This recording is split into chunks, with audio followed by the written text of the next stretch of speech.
कि वह सुख संपत्ति समय समाजा कहीं न सकई सारद राजा। उस समय की उस आनंद का कोई वर्णन नहीं कर सकता। और कहते हैं कि जब भगवान का आगमन हुआ, अवधपुरी सो हई यही भांति प्रभु ही मिलई आई जनुराती। जब उस समय भगवान का आगमन हुआ तो दिन में ही रात हो गई, दिन में ही रात हो गई। भगवान का जन्म कब हुआ? दिन के 12 बजे। तिथि कौन सी थी? नवमी तिथि। अच्छा, आपको एक चीज पता है, नवमी तिथि के दिन ही भगवान का जन्म क्यों हुआ?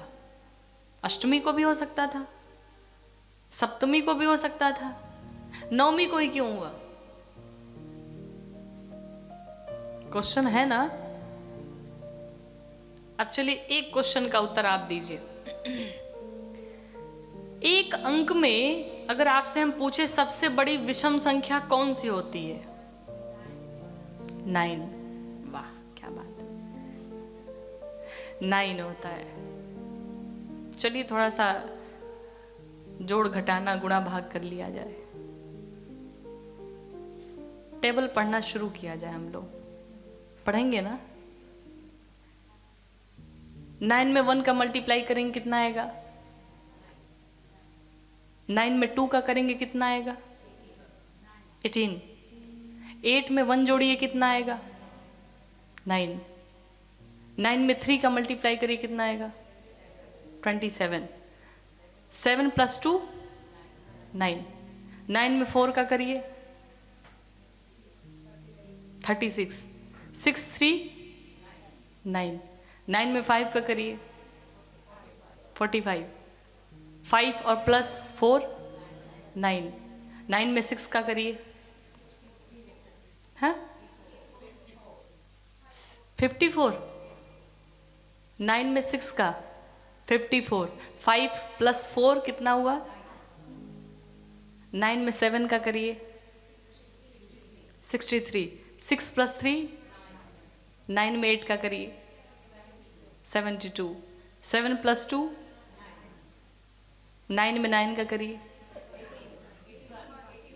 81। 8 + 1 अर्थात मल्टीप्लाई करिए या ऐड करिए, आएगा कितना? 9। अर्थात 9 ऐसी संख्या जो कभी कटती नहीं।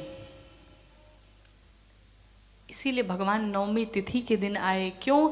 भगवान के जीवन में चाहे जैसी परिस्थितियां आई, कभी सत्य के मार्ग को भगवान ने छोड़ा नहीं, अडिग रहे, कभी कटे नहीं। इसलिए भगवान ने नवमी तिथि के दिन अवतार लिया। भगवान क्या खाने से आए? क्या खाने से आए? माताओं ने क्या खाया था कल? खिचड़ी? अच्छा, खीर खाया था। अच्छा, खीर बनता कैसे है? दूध, चावल और शक्कर, ये 3 चीज तो इंपॉर्टेंट है। दूध कहाँ से आया? गौ माता से, भैंस से नहीं ना। देखिए, कहा जाता है बच्चों को जब भी पिलाएं तो गाय का दूध ही पिलाएं। जानते हैं क्यों? क्योंकि गाय का दूध जो होता है, गौ माता का दूध जो होता है, वो बच्चों में बड़ा विवेकवान पैदा करता है। बच्चे अगर पीते हैं तो विवेक प्राप्त होता है उन्हें, बुद्धि प्राप्त होती है उन्हें। आपने देखा होगा, गाय का बछड़ा जब पैदा होता है तो जैसे पैदा होता है दौड़ना शुरू कर देता है, और अगर भैंस का बच्चा पैदा होता है तो पड़ा रहता है, इसलिए उसका नाम पड़ गया पड़वा। आपने देखा हो, जब भी वो पैदा हुआ बैठा ही रहता है, कुछ दिन बाद चल, लेकिन गौ माता का जैसे पैदा हुआ दौड़ना शुरू। इसलिए बच्चों को गाय का दूध पिलाएं। चावल कैसे आया? कैसे आया? खेत से। खेत में बोया किसने? फार्मर ने, किसान भाई ने। लेकिन ऐसा तो नहीं कि उन्होंने बो दिया तो निकल लिया, मेहनत करनी पड़ी होगी, उसकी बढ़िया से बुआई हुई होगी, जुताई हुई होगी, फिर वो घर में आया होगा, फिर कुटाई हुई होगी, साफ हुआ होगा, तब तो चावल बनेगा। अर्थात विवेक रूपी दूध, कर्म रूपी चावल, अब क्या बचा? शक्कर। अर्थात जब तक उसमें ये प्रेम रूपी शक्कर, भक्ति रूपी शक्कर नहीं पड़ेगा, तब जाकर के ये खीर बनेगा। कर्म रूपी चावल, विवेक रूपी दूध, भक्ति रूपी शक्कर, जब ये तीनों मिलते हैं तो तब जाकर के खीर बनता है। और वही खीर खाने से हमारे जीवन में भगवान का प्राकट्य होता है।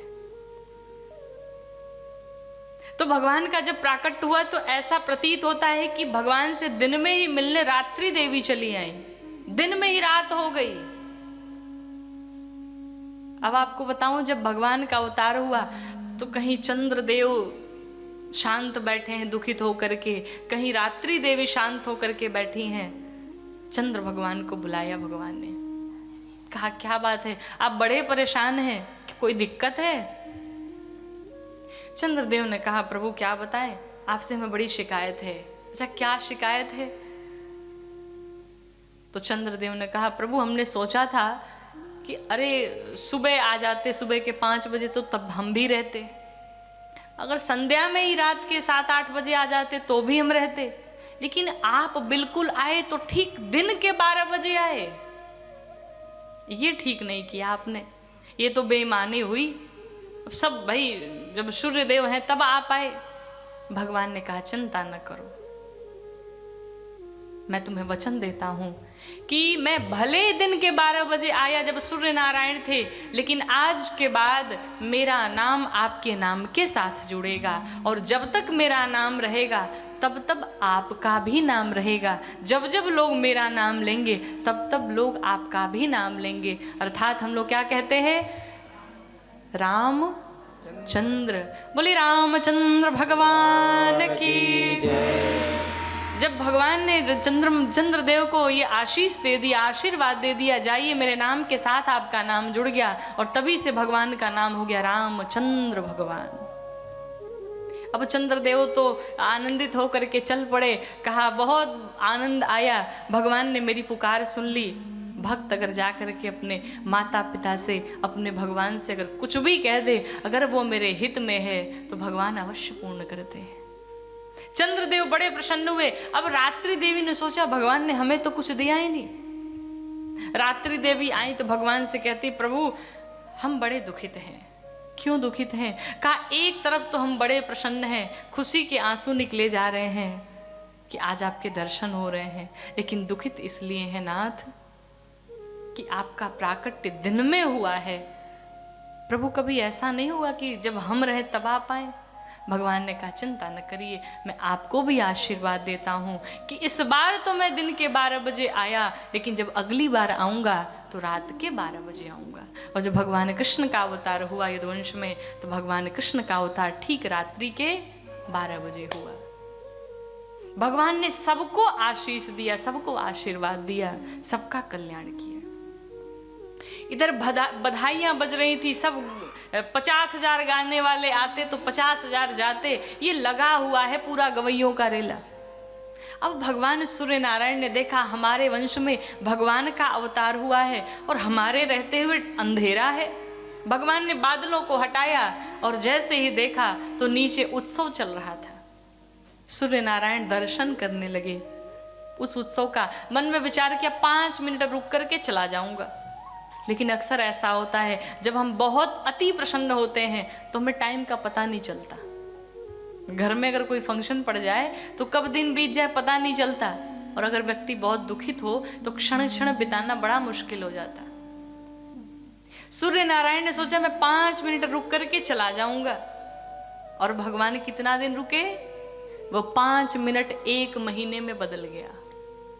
कहते हैं कि अयोध्या जी में 1 महीने का 1 दिन हो गया। क्यों, कैसे हुआ? भगवान सूर्य नारायण ऊपर से नीचे देख रहे हैं, जो गाने बजाने वाले हैं गा रहे हैं, तो भगवान सूर्य नारायण सोचे कि जब ये बजाना बंद करे तो हम वापस जाएं। और जो बजाने वाले हैं वो सोच रहे हैं कि रात हो तो हम लोग बजाना बंद करें। अब जब सूर्य नारायण जाएंगे तभी तो रात होगी, तो ना भगवान सूर्य जाए, न रात हो, न लोग बजाना बंद करें। और देखते देखते 1 महीने बीत गया। भगवान नारायण को ध्यान आया ये तो 1 महीने बीत गए, अब हमें चलना चाहिए। भगवान सूर्य नारायण अपने भाग्य की प्रशंसा करके वहां से चल पड़े।